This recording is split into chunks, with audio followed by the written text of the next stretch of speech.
எந்த ஒரு தொழில்லையும் தொழில் போட்டியாளரை கண்டு ஒரு சின்ன பயம் வந்து இருக்கும். ஏற்றுமதி தொழில்ல நமக்கு யாரை பார்த்து பயம் இருக்கும் அப்படின்னா, சைனாவ பார்த்து தான். நம்ம என்ன பொருள் ஏற்றுமதி பண்ணாலும், சைனாக்காரன் இத விட ரேட் கம்மியா குடுத்துட்டா என்ன பண்றது? அப்படின்ற ஒரு சின்ன பயம் நமக்கு இருந்துட்டே இருக்கும். இந்த வீடியோல நான் ஒரு சில ப்ராடக்ட்ஸ லிஸ்ட் பண்றேன். இந்த ப்ராடக்ட்ஸ்லாம் வந்து சைனா தலைகீழ நின்னு தண்ணி குடிச்சாலும், நம்மளோட போட்டி போடவே முடியாது. ஸோ அந்த அளவுக்கு சைனாவோட காம்படிஷன பத்தி கவலைப்படாம, இந்த பொருட்கள்லாம் வந்து உலகத்தில பல நாடுகளுக்கு நாம ஏற்றுமதி பண்ணலாம். ஃபர்ஸ்ட்டு பார்த்தீங்கன்னா, பார்மசூட்டிக்கல் ப்ராடக்ட்ஸ். இந்தியாவ என்ன சொல்றாங்க அப்படின்னா, பார்மசி ஆஃப் த வேர்ல்ட் அப்படின்னு சொல்லுவாங்க. உலகின் மருந்தகம் அப்படின்னு இந்தியாவுக்கு பேர். நாம இந்தியாவிலேருந்து நெறைய ஜெனரிக் மெடிசன வந்து உலகத்தில பல நாடுகளுக்கு ஏற்றுமதி பண்றோம். ஸோ இதில சைனா நம்ம கூட போட்டியே போட முடியாது.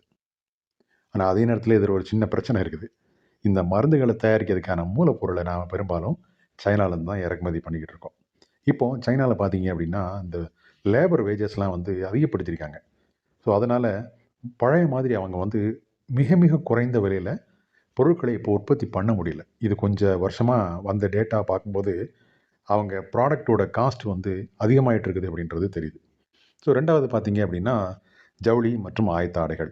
Readymade garments. சார் ரெடிமேட் கார்மெண்ட்ஸும் சைனாக்காரன் நல்லா பண்ணுவானே அப்படின்னு கேட்கலாம். கண்டிப்பா. ஆனா இப்போ நான் முன்னாடி சொன்னேன் இல்லைங்களா, அந்த பிரைஸ் அந்த லேபர் வேஜஸ் வந்து அதிகப்படுத்தியிருக்காங்கன்னு. அதனால சைனாவ விட இந்தியா வந்து குவாலிட்டி நல்லா தராங்க. 2வது காட்டன் வந்து சைனாவ விட இந்தியால நெறைய கிடைக்குது. ஸோ காட்டன் ப்ராடக்ட்டுக்கு, காட்டன் ரெடிமேட் கார்மெண்ட்ஸ்க்கு வந்து நெறைய பையர்ஸ் வந்து இந்தியாவ தான் சூஸ் பண்றாங்க. அதுக்கு அடுத்து பார்த்தீங்க அப்படின்னா, கடல் உணவுகள். குறிப்பா இறால் மாதிரியான பல்வேறு பொருட்கள். இத அதிகமா அமெரிக்கா வாங்கிட்டு இருந்தாங்க. இப்போ 2வது இடத்துல சைனாவும் இருக்காங்க. ஸோ நம்மட்ட இருந்தே அதிக அளவுல இந்த மாதிரி கடல் உணவுகள வந்து கொள்முதல் பண்றாங்க. அதனால அவங்க நம்ம மாதிரி இந்த கடல் உணவுப் பொருட்கள ஏற்றுமதி பண்றது அப்படின்றது முடியாது. 4வது பார்த்தீங்க அப்படின்னா, இந்த எலக்ட்ரானிக்ஸ் ப்ராடக்ட். குறிப்பா இந்த ஆப்பிள் ஐஃபோன் தான். அவங்க இந்தியாவுக்கு வந்ததும் வந்தாங்க.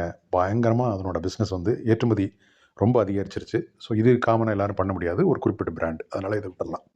அதுக்கடுத்து பார்த்தீங்க அப்படின்னா, இந்த ஸ் ஸ்பெஷாலிட்டி கெமிக்கல்ஸ் அப்படின்னு சொல்லுவாங்க. இந்த சைனால பார்த்தீங்க அப்படின்னா, அந்த என்விரான்மென்ட் லாலாம் வந்து ரொம்ப கடுமையாக்கி இருக்காங்க. அதனால உலக அளவுல இருக்கக்கூடிய பல்வேறு ரசாயன கொள்முதல் நிறுவனங்கள்லாம் வந்து இந்தியாவிலிருந்து இப்போ வாங்க ஆரம்பிச்சிருக்காங்க.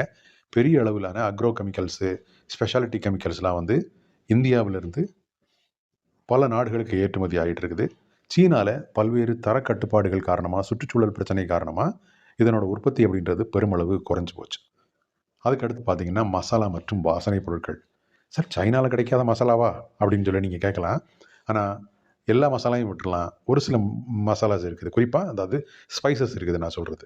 மிளகு, ஏலக்காய், மஞ்சள், சீரகம் இந்த மாதிரி பொருட்கள்லாம் வந்து நம்மளோட அந்த அரோமேட்டிக் ஸ்மெல்லோட அந்த குவாலிட்டியால யாராலயும் கொடுக்க முடியாது உலகத்துல. கௌதமாலாலாம் பார்த்தீங்கன்னா, நமக்கு ஒரு பெரிய காம்படிட்டர் தான். ஆனா இருந்தா கூட நம்மளோட தரத்துல வந்து அவங்க பக்கத்திலே நிக்க முடியாது. ஸோ அதே மாரி தான் சைனாவும் இன்னைக்கு இந்த மாதிரி மிளகு, ஏலக்காய், மஞ்சள் மாதிரியான பல பொருட்கள வந்து நாம என்ன தரத்தில குடுக்கோமோ, அந்த தரத்தில அவங்களால கொடுக்க முடியாது. அதனால அந்த மாதிரி ஸ்பைசஸ தரமான ஸ்பைசஸ வாங்கக்கூடிய பையர்ஸ்லாம் இந்த மாரி பொருட்களுக்கு சைனாவ தவிர்த்துட்டு நேரடியா இந்தியாவுக்கு தான் வாராங்க. ஸோ இதெல்லாம் வந்து நாம சைனா நமக்கு ஒரு காம்படிட்டரா உருவாகுமோ அப்படின்ற கவலை இல்லாம ஏற்றுமதி பண்ண வாய்ப்புள்ள பொருட்கள்.